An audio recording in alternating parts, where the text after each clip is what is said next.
My name is Elena Moore, and for most of my life, I've been trying to understand what it means to belong to a family. There's a photo album buried at the back of my closet. The cover is cracked, the spine held together with duct tape and old glue. It's the only thing I took with me the day I left home, or rather, the day home left me. Inside are pages filled with frozen smiles, birthdays, school recitals, Thanksgiving dinners. But if you flip to the last few pages, you'll find gaps where photographs used to be. Empty slots, torn edges. My mother removed every picture that had just me in it. She didn't tear them all out at once. It happened gradually, like a quiet erasure. And maybe that's what hurt more the methodical decision to erase me, not in anger but in resolve. I wasn't always missing from the frame. Once upon a time, I was the firstborn daughter of Frank and Melanie Moore, sister to Evan, 2 years younger. We lived in a modest house in the suburbs of Cleveland, where the lawn was always a little overgrown, and the mailbox leaned like it was tired of delivering bad news. From the outside, we looked like your typical working-class family. Dad sold appliances at a warehouse store, and Mom worked as a receptionist at a dental office. Evan played baseball. I played violin until our school's arts program got cut. Then I just studied. But that's the thing with families like mine. Everything looks fine. Until you step inside. I learned early on that being the oldest meant being the buffer. I was the one who got blamed when Evan forgot his homework. I was the one who had to walk home alone if Dad was late or drunk or both. And I was the one who got scolded for talking back whenever I asked why the electricity was shut off again. My mother had a habit of keeping receipts for every offense I committed. She'd recite them like a grocery list.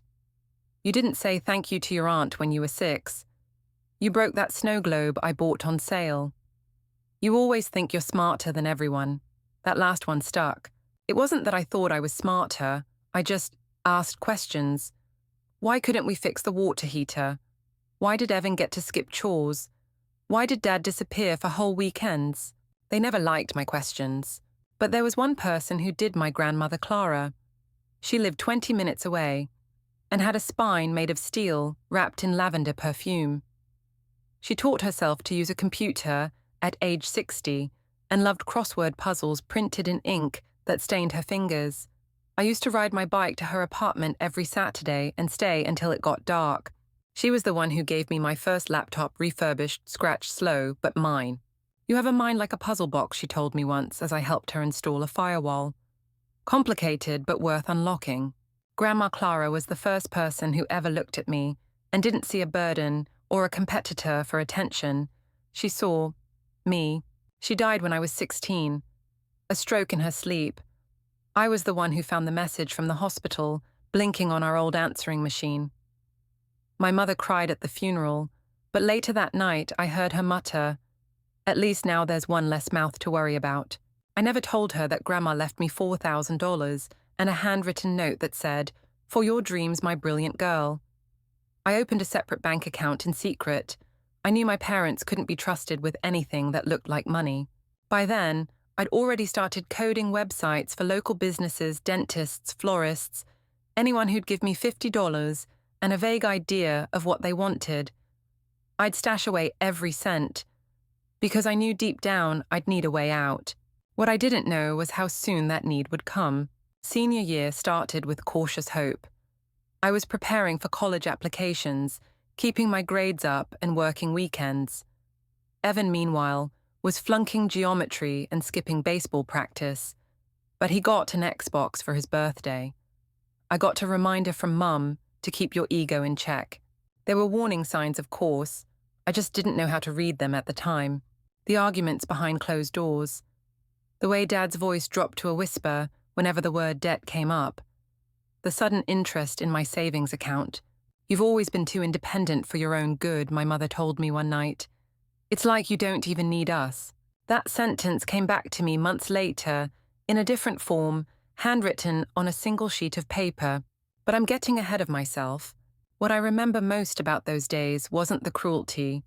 It was the quiet, the absence, the way they stopped saying goodnight, the way Evan started pretending not to hear me when I spoke, as if I had become invisible. even before I was gone. The last photo I have in that album is from a school debate tournament.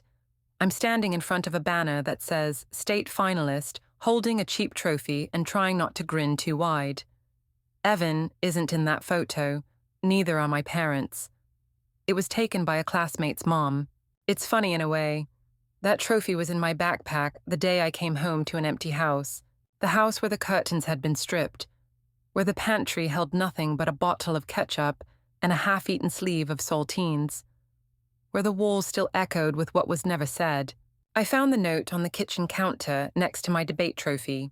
You've always been independent and smart. You'll figure it out, Dad.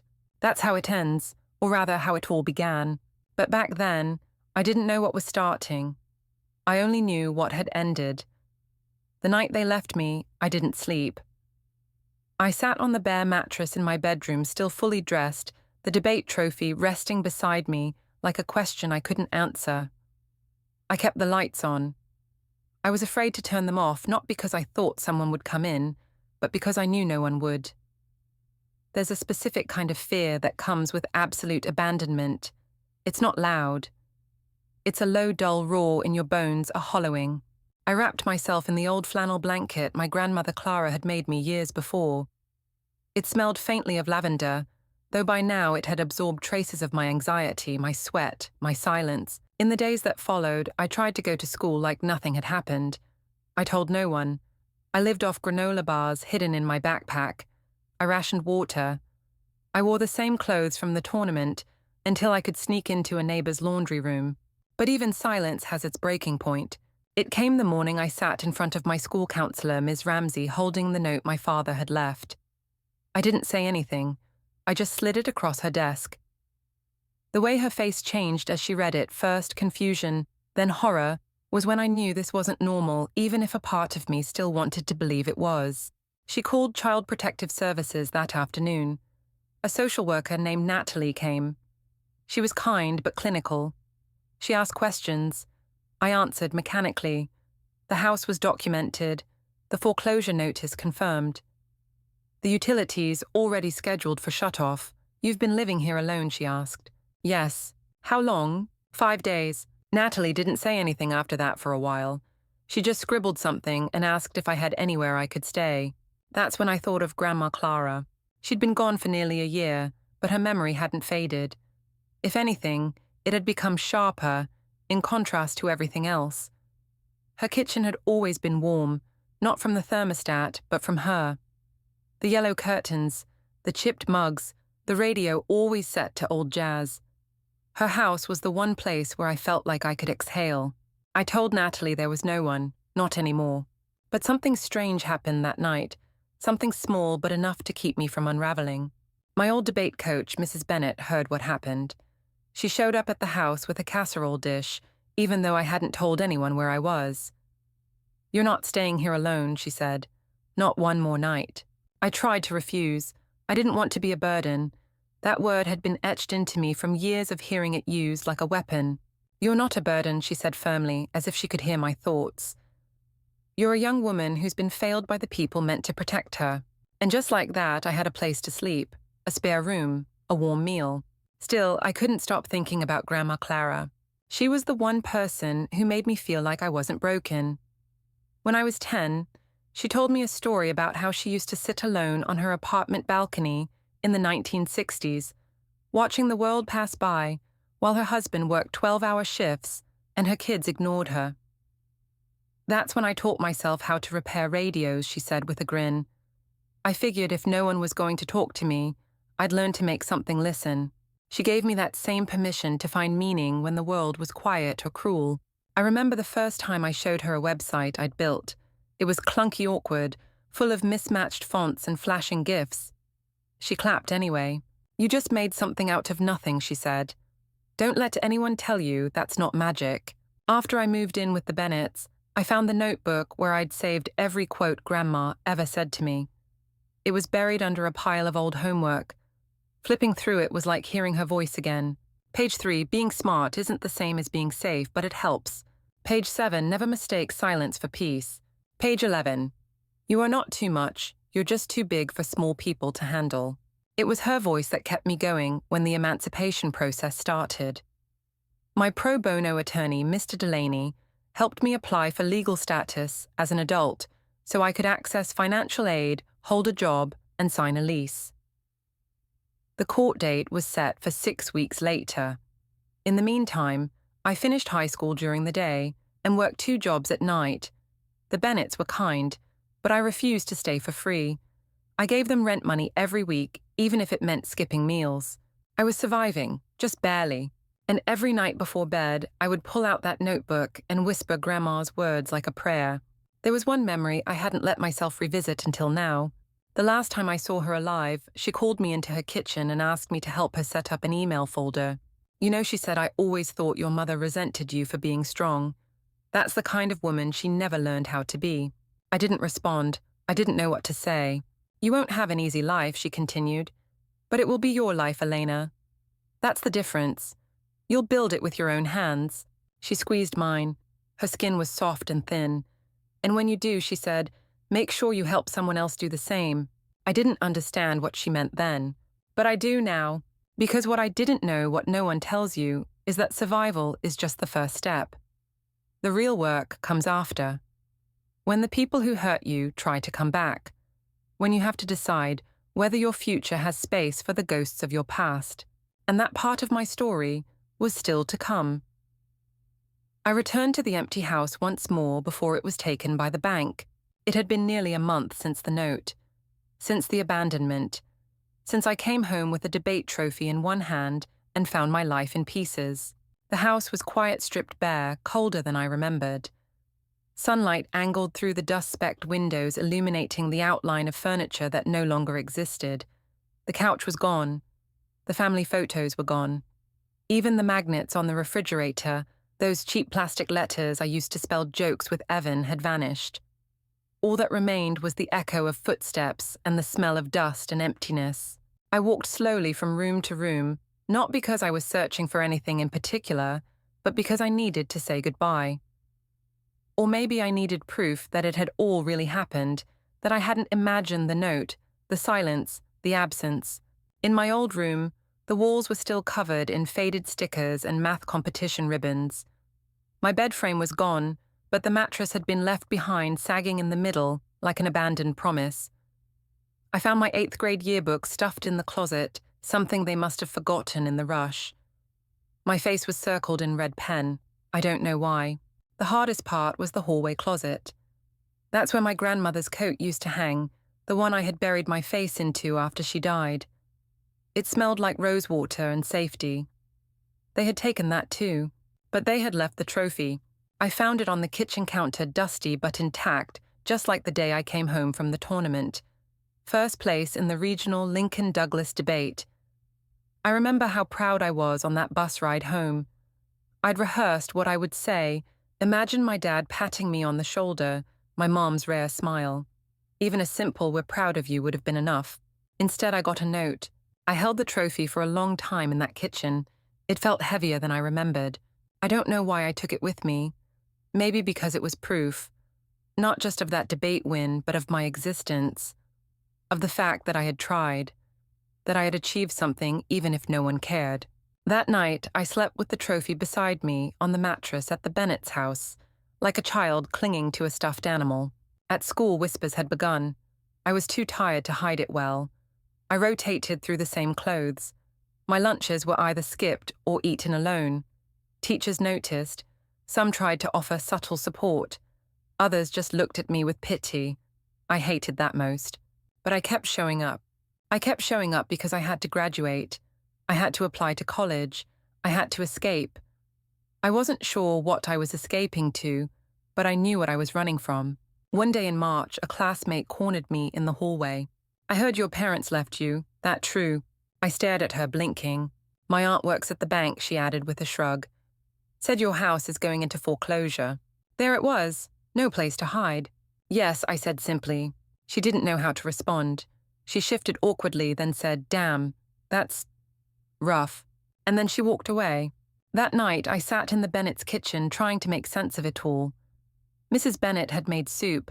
I couldn't taste it. I stared into the bowl like it might contain some kind of answer. I don't get it, I said finally. I did everything right. I studied. I worked. I never got into trouble.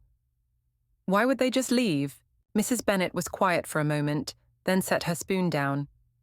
Sweetheart, sometimes doing everything right is the very reason people who are drowning let go of you. They think you'll swim on your own, and they're too busy sinking to care if it's fair. I didn't know how to respond to that. Later that evening, I checked my secret savings account, the one with the money Grandma Clara had left me. The balance was untouched, 4,012.38 tons. It was all I had, and in that moment it felt like both a life raft and a ticking clock. I started applying to every scholarship I could find. I wrote essays in the back room of the library, after work revised them at midnight and submitted applications, using the Wi-Fi from the cafe where I bussed tables. I took AP exams while running on 3 hours of sleep. I memorized facts and formulas between shifts, between breakdowns, between wondering if I was even human anymore. Then one day, an envelope arrived at the Bennet's address. A fat one. I was in. A state university partial scholarship for computer science. It wasn't Ivy League. It wasn't glamorous. But it was mine. Mrs. Bennet hugged me so tight I thought I might actually feel safe for the first time in years. Grandma Clara would be so proud, she whispered. And I believed her. But pride didn't pay for textbooks, or dorm deposits, or groceries. So I kept working. I kept applying for aid.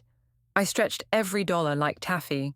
I sold the old laptop Grandma gave me and cried for 3 hours afterward, even though it barely booted up. By the end of July, I had scraped together just enough to cover the essentials for my first semester. Tuition books, food. Barely. All that remained was to pack. I didn't have much. A few clothes, my notebooks, the notebook full of Grandma Clara's sayings, and the trophy. I almost didn't bring it, but I figured, if I was going to start a new life, I needed to bring the last piece of the old one that still made me feel proud. I held it tightly on the bus to campus, just like I had the day I came home to an empty house. Only this time, I wasn't coming home. I was leaving it behind. I moved into the dorms on a humid August morning, clutching a duffel bag that held everything I owned. Other students arrived in packed SUVs, with their families unloading boxes, mini fridges, rugs, and brand new bedding sets. Parents gave tearful hugs. Siblings complained about the heat. It was noisy, chaotic, full of love. I was alone. The room I was assigned was small, barely big enough for 2 twin beds and a pair of desks, but it had a window, and a door that locked. That was enough for me. My new roommate Sydney hadn't arrived yet, so I unpacked in silence. My clothes took up half a drawer. I had no decorations, no photos, no string lights. Just books, a laptop, a mug that said, "Code like a girl," and my grandmother's notebook. And the trophy. I set it on the desk like a warning. This is what I came from. This is what I carry. That night I turned on the desk lamp and left it on while I slept. Or tried to. The shadows in the unfamiliar room made me feel like I was 17 again, sitting in that empty house waiting for someone to come back. My chest tightened with every passing hour. The fear didn't go away just because I had a university email address. During orientation week, I smiled when expected. I memorized names. I nodded when people talked about their majors and their dorm assignments. But I never mentioned my family. I mastered the art of vague deflection. "Did your parents help you move in?" someone asked. "They're out of state." "Oh, are you close?" "Not really." That was usually enough to steer the conversation elsewhere. Sydney was kind in a cautious way. She noticed the light I kept on at night but didn't mention it. She had a way of softening silences, offering granola bars without asking, leaving sticky notes on the mirror with things like, "You've got this," or "Coffee in the lounge." It took me 2 weeks to tell her the truth. She had come back from a weekend trip home, her arms full of snacks, her mom's handwriting scrawled across each Ziploc bag. I was sitting on my bed with headphones in pretending to study. "Hey," she said gently, sitting across from me. "Do you want to talk about why you always flinch when your phone rings?" I froze. "I don't mean to pry," she added quickly, "but I notice things."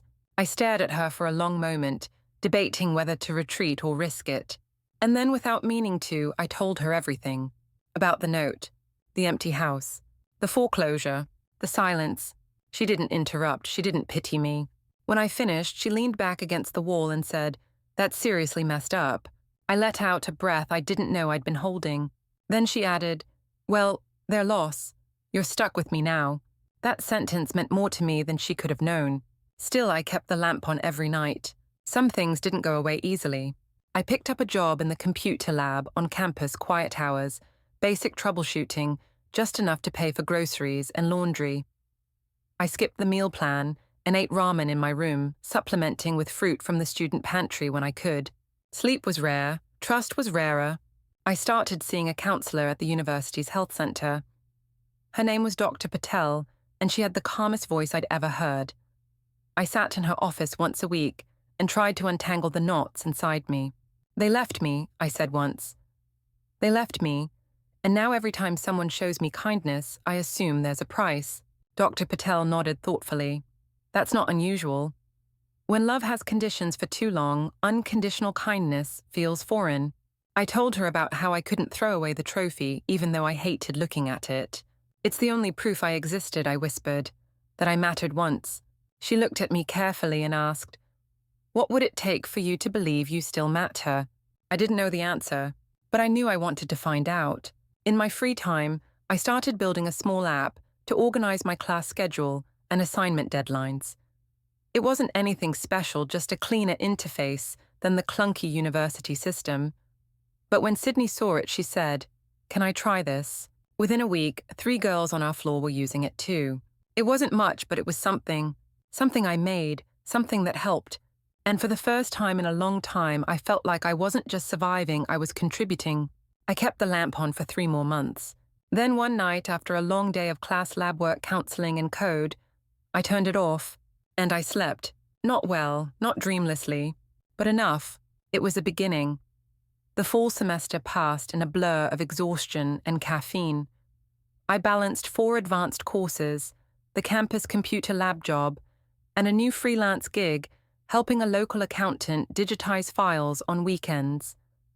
My schedule was a patchwork of necessity classes, in the morning data entry, in the afternoon tech support, in the evenings. Sleep was rationed in 2-hour increments, usually squeezed in between deadlines and panic attacks. I lived on dollar store pasta, the occasional bagel from campus events, and leftover snacks from Sydney's care packages. I never told her how much they meant. I didn't know how, but I kept moving. That's what I did. The truth was, survival had become its own kind of addiction. If I wasn't overwhelmed, I didn't know who I was. There was safety in exhaustion, numbness in routine. And yet, in the quiet moments, the few that existed, grief still clawed at me. It wasn't just the grief of losing my family. It was the grief of losing who I had been when I still believed they loved me. Sometimes, after the library closed and Sydney had gone to sleep, I would sit cross-legged on the dorm room floor with Grandma Clara's notebook. I'd reread the same lines over and over, searching for some deeper meaning. "You are not too much. You're just too big for small people to handle." Some nights I believed her. Other nights I thought maybe I was too much. Too demanding, too intense, too alone. During one of my therapy sessions with Dr. Patel, I admitted that I hated asking for help, even from professors, even from bosses. "I always feel like I'm one favor away from being abandoned again," I said. She leaned forward gently. "Elena, you were taught that being needy is dangerous, but needing something isn't a weakness. It's human." I wanted to believe her, but I didn't know how. Still, she pushed me to start challenging that belief in small ways. So I began saying yes. Yes to study groups. Yes to Sydney when she asked if I wanted to walk to class together. Yes to a late-night pancake run with dorm mates I barely knew. It felt unnatural at first, like borrowing someone else's life, but it was something. Meanwhile, I threw myself into my coursework. Programming especially became my lifeline. There was comfort in logic and syntax, in problems that had solutions, even if they were hard to find. One of my professors, Dr. Janet Hughes, started to take notice. She was the kind of woman who didn't smile often, but when she did, it meant something. She stayed after class one day, looking over my code. "You think like an architect," she said. I blinked. "Sorry. You don't just build something that works. You build something that lasts. That's rare." I didn't know what to say to that. I wasn't used to praise without strings. Over the next few weeks, she started pulling me aside to recommend extra reading articles on cybersecurity case studies in ethical hacking. At first, I thought she just wanted to challenge me, but eventually I realized she was mentoring me, carefully, intentionally, and without ever making me feel like I owed her for it. It was the first healthy adult relationship I'd had in years. Outside of school, life was still hard. There were nights I worked through fevers, days I skipped meals to afford tampons. I walked everywhere, even in the snow, because bus passes were a luxury. I carried pepper spray and a folding umbrella in the same coat pocket, one for safety, one for dignity. And through it all, I kept my grades up.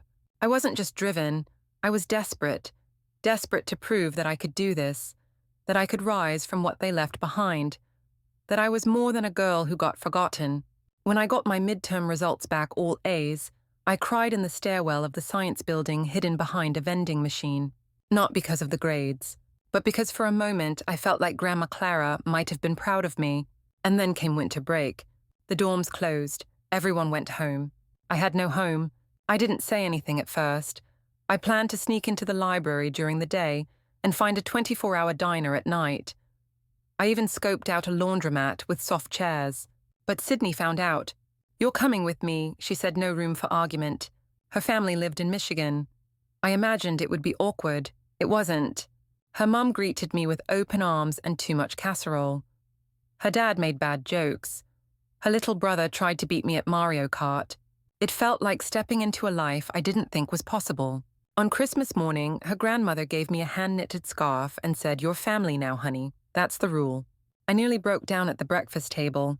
It didn't erase the pain of what I'd lost, but it reminded me that I wasn't irreparably broken, that people could choose me not out of obligation, but out of care. When we drove back to campus in January, Sydney looked at me and said, "This semester is going to be different. I can feel it." I nodded. For once I believed her. I didn't know what was coming, not yet. I didn't know that an idea scribbled on a scrap of notebook paper would one day change my life, or that the family I thought I'd escaped would come looking for me. But I was starting to understand something I hadn't before. I was no longer just surviving. I was beginning to live. Sydney and I grew closer after that winter break, not just as roommates, but as something like sisters. The kind of chosen family that forms slowly built on shared silence, inside jokes, and the kind of trust that doesn't need to be announced. She was the first person I let in completely. The first person who saw me at my most unguarded and didn't try to fix or flee. And because of her, I began to soften. Little things changed. I stopped eating alone. I let myself laugh more. I didn't flinch as much when someone put a hand on my shoulder. Sydney had this natural way of creating space for people, and by some miracle, I found myself included. I also began sharing more with Dr. Hughes, who encouraged me to submit my small class project, a digital scheduling tool, for students to a university tech showcase. I thought it was a joke. It was bare bones, not pretty, but it worked. It let you sort by assignment weight and even adjusted alerts based on individual study patterns. I presented it in a shaky voice, hand sweating, half convinced it would be ignored. It wasn't. People kept asking where they could download it. And just like that, something inside me shifted. For the first time, I didn't feel like I was playing catch-up or barely hanging on. I felt capable. Not just academically, but practically. Professor Hughes pulled me aside afterward. "You've got something here, Eleanor," she said. "This isn't just a class project. This is a product. Start thinking like a creator." The word creator lodged itself somewhere deep in my chest. I wasn't used to being seen that way. I took her advice seriously. I refined the app. I fixed bugs, added features, built a cleaner user interface with help from a junior design major named Isaac. He was kind, soft-spoken, brilliant with layout. We clicked immediately, strictly as collaborators at first. We started spending late nights at the lab, tweaking code, debating features, eating gas station snacks, and laughing at bugs that should have been frustrating, but somehow weren't. I trusted him in the way I only knew how, through work, through shared effort, through rhythm and repetition. Meanwhile, I got better at asking for what I needed. I asked for an extension just once when I had a panic attack so bad I couldn't breathe. My professor gave me a quiet nod and said, "Thanks for telling me." No drama, no judgment. I started eating better, sleeping a little more, and walking taller. And yet some wounds don't close overnight. One morning in March, I saw a family walking across campus. A mum and dad helping their daughter carry a box toward her dorm. They were laughing. Her dad lifted the box like it weighed nothing and said something that made them both burst into giggles. I had to stop walking. My throat closed. My eyes burned. I ducked behind a building and sat on the concrete trembling. Even with all my growth, even with all my progress, there were moments when the ache came roaring back. I called Dr. Patel later that afternoon. "I feel like I'm broken in ways that don't get better," I admitted. She paused for a long time before replying. "Elena, healing isn't about erasing pain. It's about learning to carry it differently. Right now, you're carrying it in your chest. Eventually, you'll carry it in your hands and use it to build something better." That stayed with me. So I started writing, not essays or assignments, but fragments, memories, dialogues that never happened, letters I never sent. It was raw and messy, but it helped. I kept them all in a folder labeled unsent. Sydney found it once and asked what it was. "Practice," I said, "for when I'm ready." By the end of that semester, I had 2 job offers lined up for the summer and a fully functional version of the scheduling app in beta testing on campus.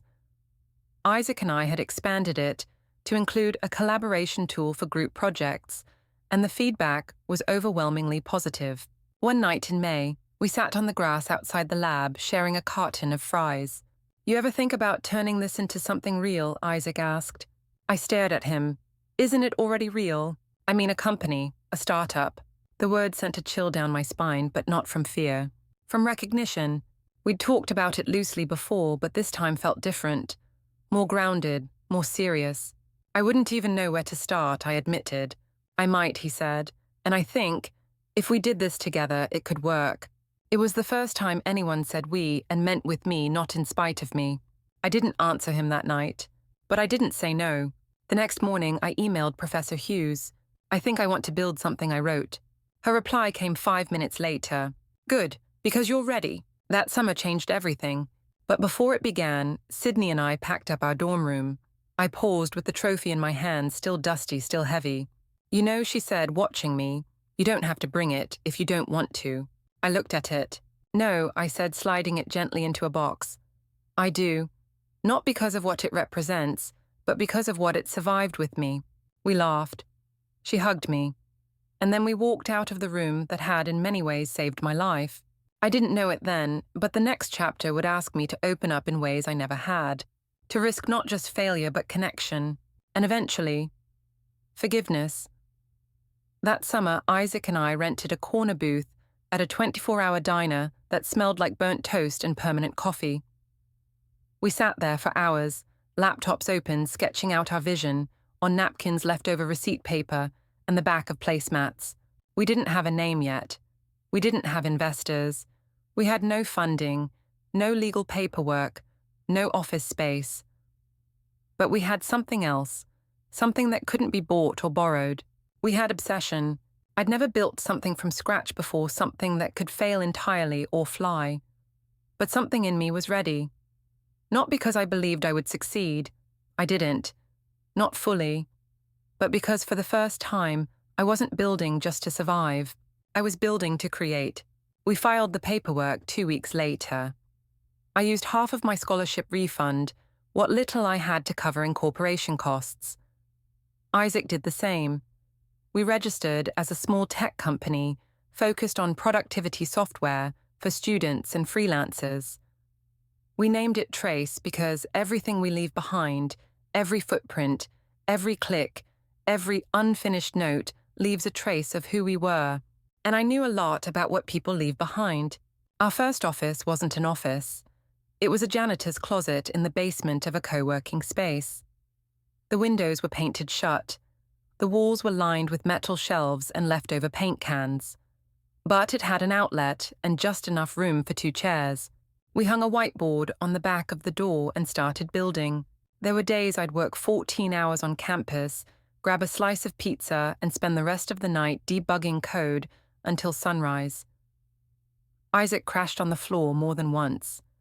We had a running joke: if we made it to the next month with more money in the bank than bugs in the code, we'd throw ourselves a celebration dinner, aka extra sauce on our $5 spaghetti. The product evolved. What began as a class scheduler became an all-in-one academic planner with group collaboration tools, deadline prioritization, adaptive AI reminders, and secure cloud syncing. It was simple, it worked, it helped. We soft-launched Trace at a regional EdTech conference in Cincinnati. Our demo booth was a folding table with a laptop, 2 posters we printed at the library, and a nervous energy that could have powered a small generator. We didn't expect much, but we got attention. Professors stopped by, grad students, advisors. 2 educational nonprofits requested a trial version. A small private college in Iowa asked for a licensing conversation. I remember sitting on the hotel bed that night, blinking at the emails pouring in, and saying aloud to no one, "Is this really happening?" It was.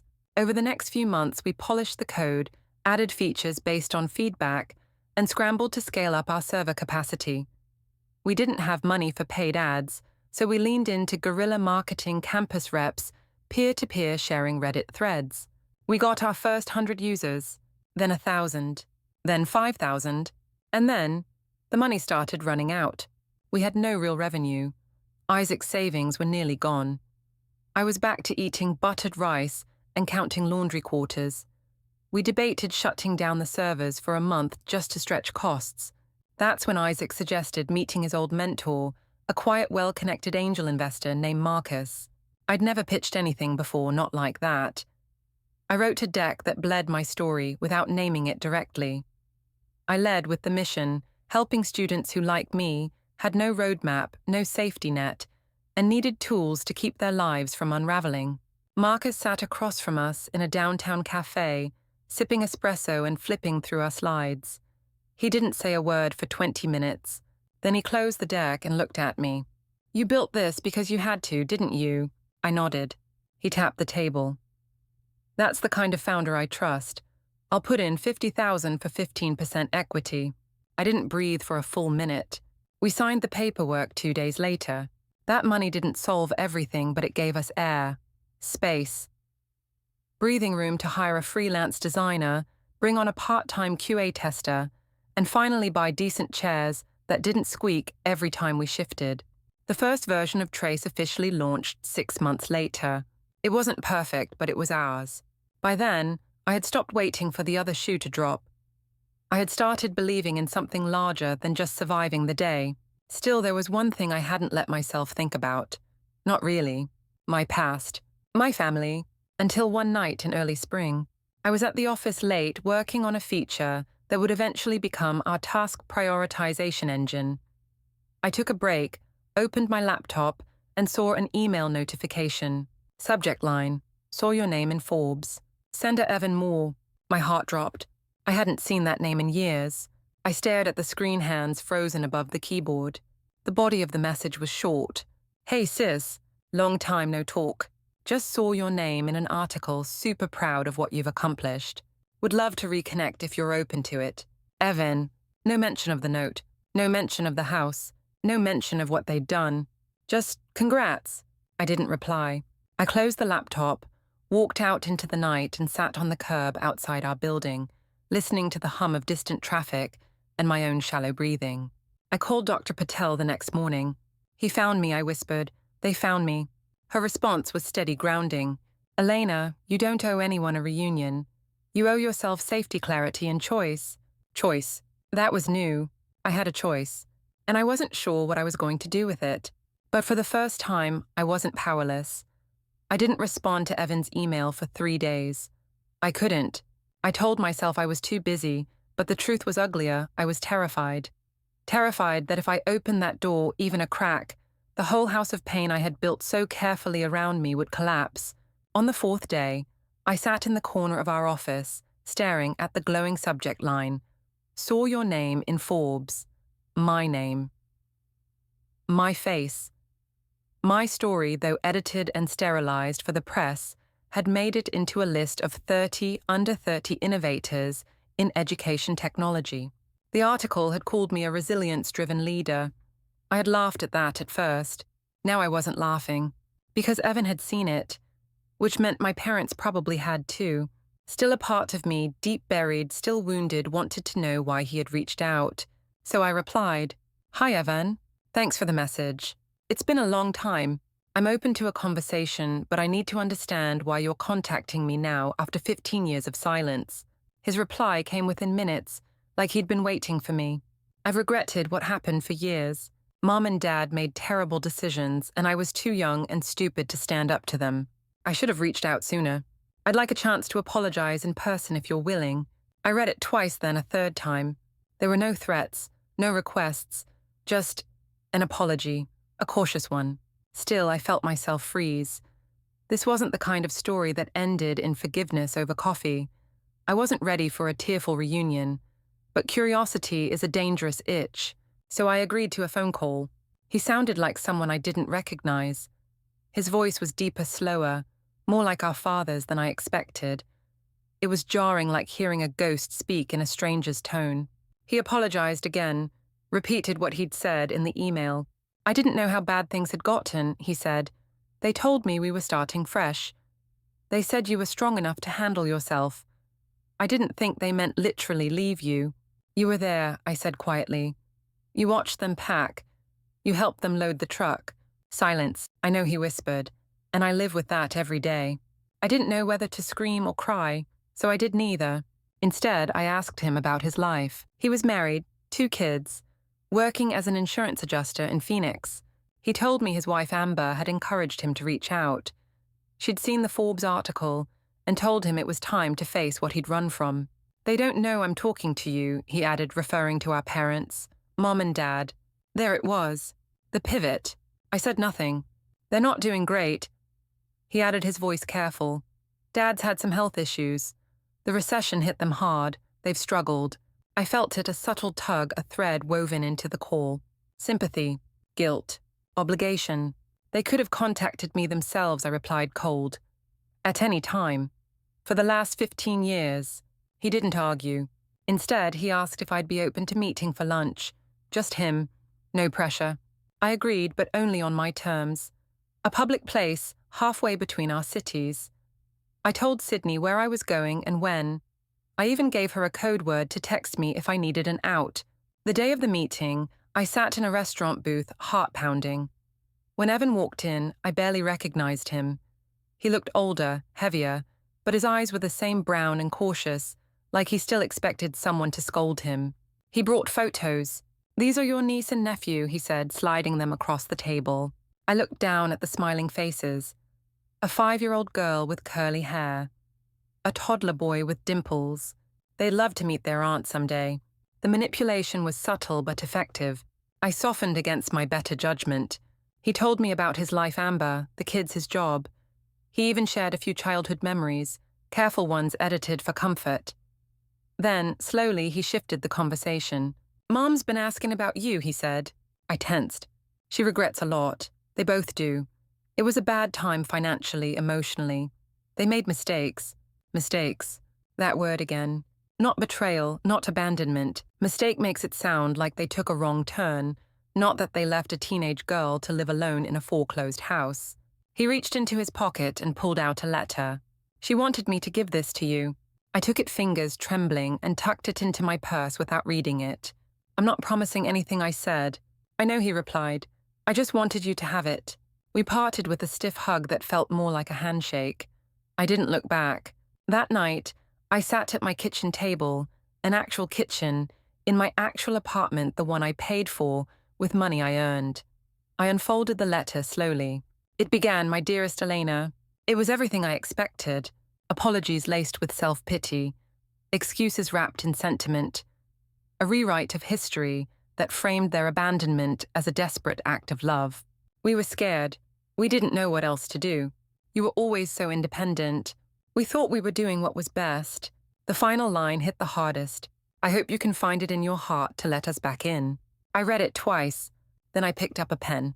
And I wrote something for the first time in years. Not code, not a business plan, not a product feature. Just words, not for them, but for me. Because whatever came next, I needed to reclaim my voice. Even if the only person who heard it was me. I didn't answer the letter, not at first. For weeks, I kept it in a drawer beneath old utility bills and user manuals paper I didn't need but couldn't throw away. Every time I reached into that drawer, my hand would brush against the envelope, like a ghost tapping my wrist. Eventually, I agreed to a dinner. Maybe it was curiosity. Maybe it was some masochistic need for closure. Maybe it was the quiet voice in my head that still whispered, maybe they've changed. I chose the restaurant carefully upscale neutral my city. I made the reservation under my name. I arrived 10 minutes early, sat at a table near the windows, and ordered sparkling water. I wore the kind of blazer that made people assume you're in charge because that night I needed armor. They arrived late, all of them, Evan and Amber holding the hands of two fidgety children. Behind them, my parents, Frank and Melanie Moore. 15 years had not been kind to them. My father's hair was thin and grey, his gait slower. My mother looked smaller than I remembered, her shoulders, hunched eyes wary. They looked like two people who had lived hard and lost more than they'd admit. And yet, they smiled like nothing had happened. My mother approached first. "Oh, my baby," she whispered, pulling me into a hug I didn't return. Her tears soaked into my collarbone, but my arms stayed at my sides. My father reached for a handshake, as if we were old colleagues reuniting after a long absence.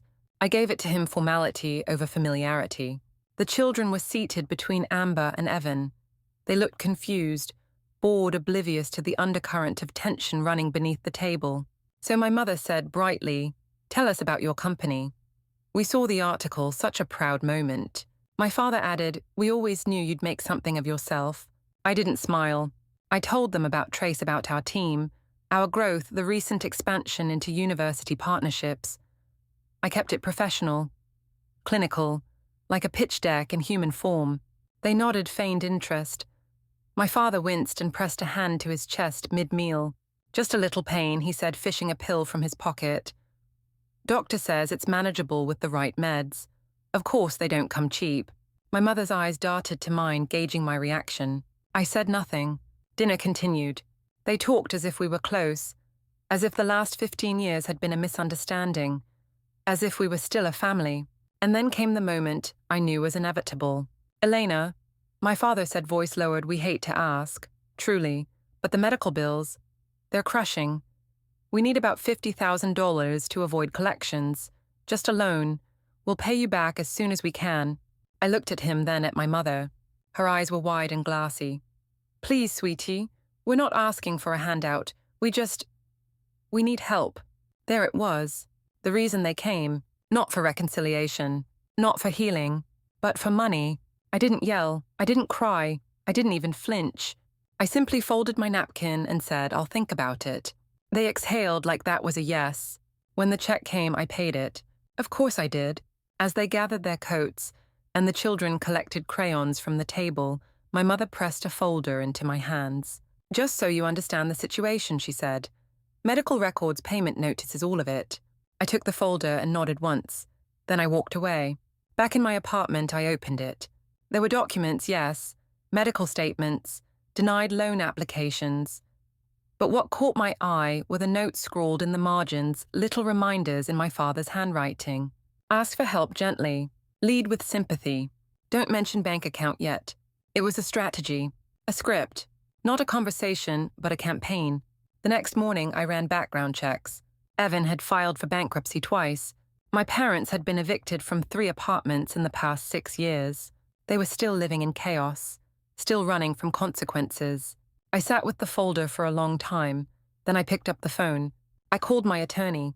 "I need to establish boundaries," I told her. "Firm ones." Sarah Goldstein didn't ask questions. She listened. "I can draft a cease and desist letter," she said.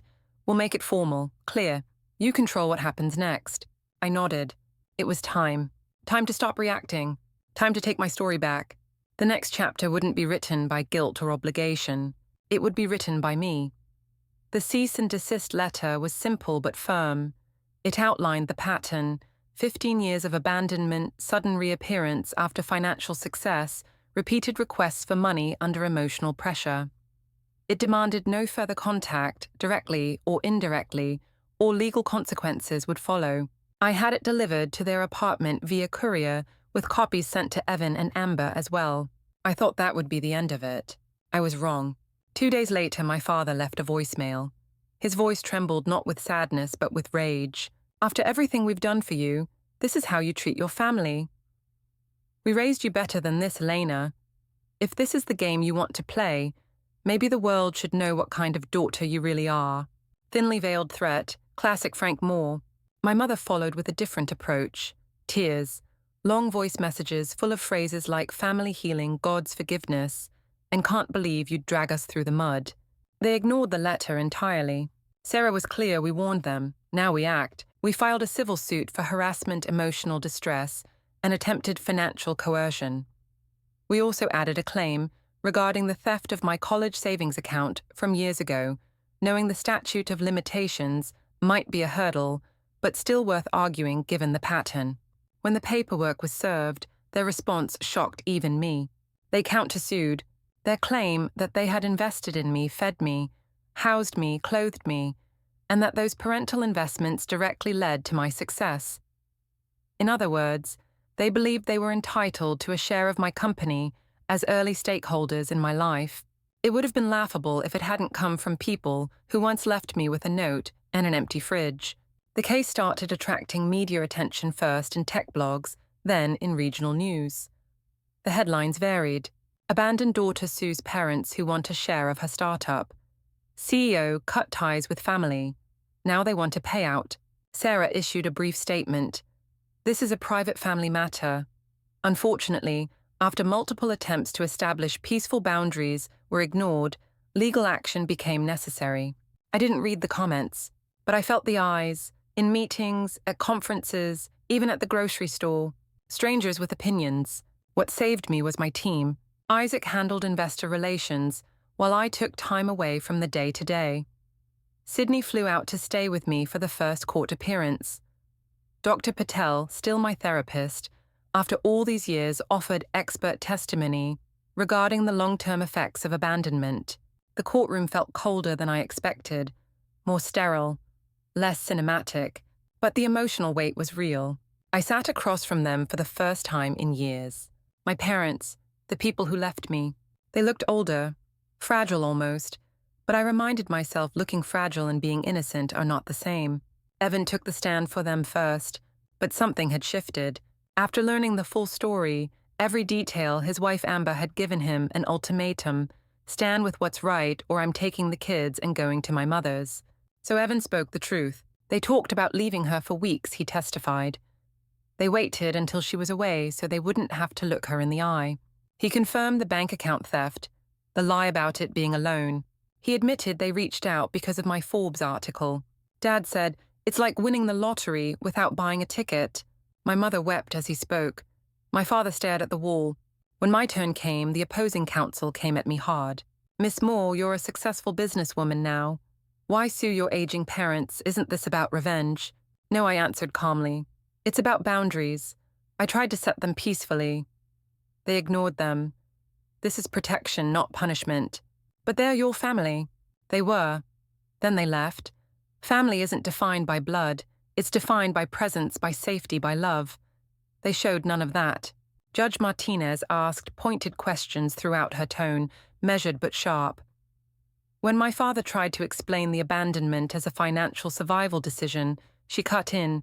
"Mr. Moore, are you suggesting that abandoning a minor child is ever acceptable due to money problems?" Silence. "Then no, Your Honor. The trial lasted 2 weeks. Testimonies, records, emails, voicemails, photos. When it ended, I sat in the hallway with Sydney and Sarah. We didn't speak. We just waited. And when Judge Martinez returned, her ruling was swift and absolute. The court finds in favor of the plaintiff. The defendant's countersuit is dismissed with prejudice. A permanent restraining order is granted and damages awarded in the amount of $175,000, including legal fees and emotional harm. I didn't cry. I didn't cheer. I just exhaled. It wasn't about money. It was about acknowledgement, validation. The truth finally stated aloud and affirmed by law. That night, I stood in my apartment alone. No trophy, no folded note. Just me. And for the first time in my life, I felt clean, free. But I knew something else too. Something that came not with victory, but responsibility. If I could survive this, maybe I could help someone else survive it too. And with that thought, a new idea began to take root, one that had nothing to do with code. After the verdict, the media coverage fizzled out quickly, just another drama in the sea of family scandals. But the silence that followed was louder than I expected. I wasn't relieved. I wasn't victorious. I was tired. Exhaustion had lived inside me for so long it felt like a second heartbeat. But now there was a stillness, and in that stillness came the reckoning. What do you do when the fight is over but the wounds are still open? Dr. Patel helped me navigate the aftermath. They will likely try again, she warned. And you'll need to remind yourself forgiveness is not the same as access. I asked her, do I have to forgive them to be free? She smiled gently. No, but you do have to stop carrying their shame like it's yours. That hit me in a way nothing else had, because that's exactly what I'd been doing, hauling around the weight of their choices, trying to make sense of a narrative they wrote with cowardice and convenience. So I started writing my own, not metaphorically, literally. I began drafting my story. What started as scattered journal entries turned into chapters. What turned into chapters became a manuscript, and the manuscript became a book. The note, that was the title. I wrote about the house, the emptiness, the bank account, about the way I left the light on at night because I couldn't bear another kind of darkness, about Sydney, about Isaac, about Dr. Patel and Professor Hughes, and every single hand that caught me when I stumbled. The story was raw, it was honest. I didn't soften the truth to make readers feel better. I didn't offer redemption where it hadn't been earned. I didn't villainize my parents, but I didn't exonerate them either. When the book was published, something strange happened. People reached out. Hundreds, then thousands. Messages from former foster kids, abandoned teens, estranged adult survivors of emotional manipulation and neglect. They said, your story is my story. They said I didn't know anyone else understood. They said, thank you. Some of them just said me too. That's when I knew the next chapter of my life wouldn't be about tech. It would be about them, the kids left behind, the ones told you'll figure it out, like it was a blessing, not a dismissal. So I founded an organization, the Figure It Out Foundation. We started small.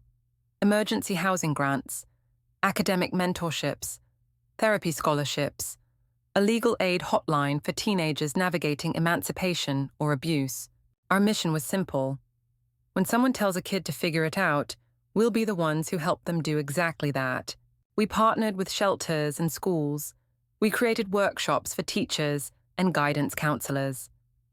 We built an app not for profit but for purpose, so at-risk youth could find resources with the tap of a button. And I kept speaking. TEDx invited me. Then a university. Then a national conference on youth advocacy. Each time I told the story of the note. Not because it defined me, but because it no longer controlled me. Sydney still teased me when I got nervous before speaking events. She'd hold up my old debate trophy and say, just channel this energy, CEO. And Isaac, now CTO of a company acquired by a major firm, helped fund our first permanent housing site. We called it Clara House, after the woman who first told me I was more than what I came from.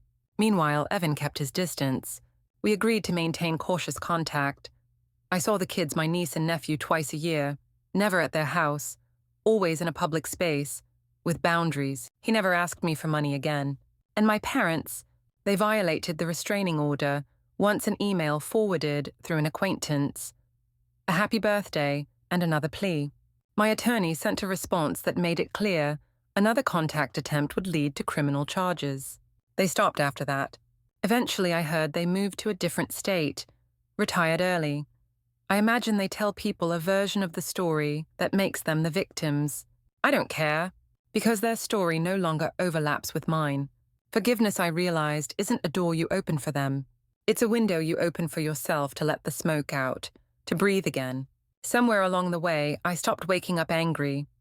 I stopped checking the shadows for betrayal. I stopped sleeping with the light on. The light was in me now, and it was enough. I used to believe that some stories were set in stone, that the people who raise you carve their choices into your life like initials in wet cement, that what they do becomes what you are. But I don't believe that anymore. I believe stories can be rewritten. I'm living proof of that. It's been 5 years since the court ruling. Trace was acquired by a global education firm for more than I ever thought I'd see in a lifetime.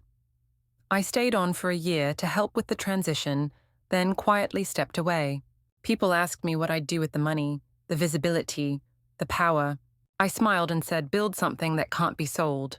The figure, It Out Foundation, now spans 4 states with hundreds of volunteers and dozens of staff.